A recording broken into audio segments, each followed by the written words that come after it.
Narito na guys ang ating salt and pepper bangus. Ayan, titikman na natin. Hi guys! Welcome to Master Che! Ngayon naman, fish recipe naman ang ating gagawin. But before we start, please don't forget to like and subscribe!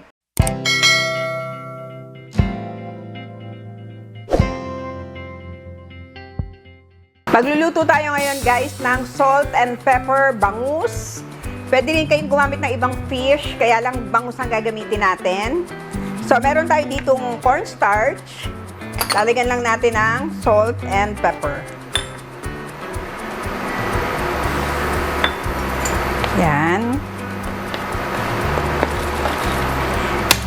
Ngayon, i-dredge natin ang ating bangus.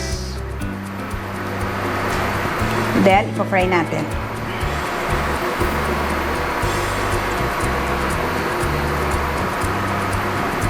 Sobrang dali lang nito guys, pero sigurado ako magugustuhan nyo dahil masarap siya. Ito nga palang ating bangus ay nilagyan ko rin ng salt. Mamaya natin lalagyan ng pepper. Ayan, ganyan lang. At itong part ng bangus na ginamit ko ay medyo sa buntot. Ay, yung back. Parang back niya. Ayan, at ano na rin siya, boneless. Siyempre, para masarap kainin. Pagkakasyahin na natin ito lahat sa ating pan.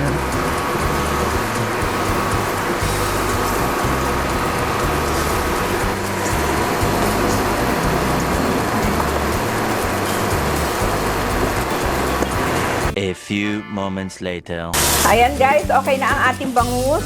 Ngayon, isi-set aside lang muna natin. Lagay lang natin dito.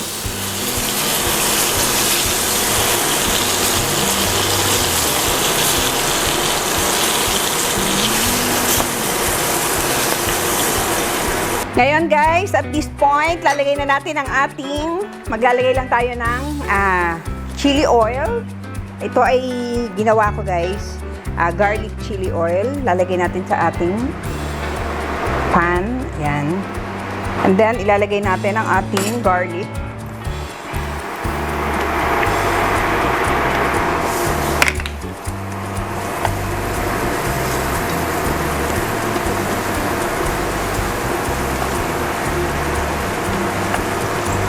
Yan. Ngayon, lagay natin ang ating bell pepper. At ang ating spring onion.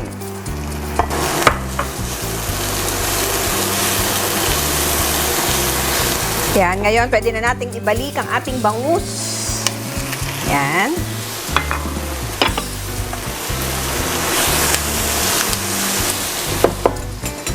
Lagyan natin ang salt. And of course, pepper. Paglalagay din tayo ng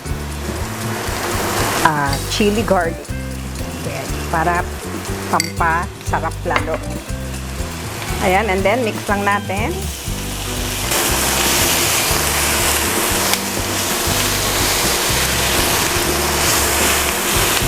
Ayan, and that's it guys. Magpi-plate na tayo.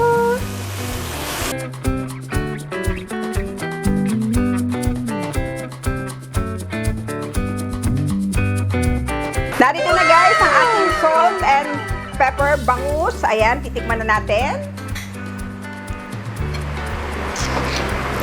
Siyempre, kailangan merong rice. Ayan.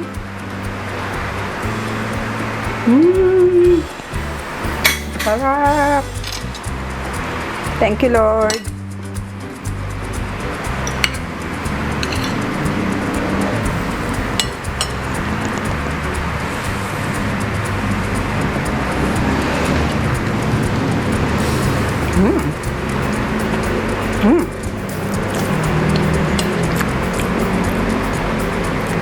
Crunchy ng balat. Sarap guys, saktong-sakto lang yung lasa niya at hindi siya maanghang. Pero meron namang anghang konti. Ang sarap. Bagay din siya sa sinanga, guys. Pwede nyo rin pala itong gamitin sa breakfast. So yummy. Sana guys, nagustuhan ninyo ang ating salt and pepper bangus. Please try this at home. Napakasarap, napakasimple at napakadaling gawin. And please don't forget to like and subscribe and click the notification bell para every time may bagong video ay manonotify kayo. Thank you so much and God bless you all. Bye!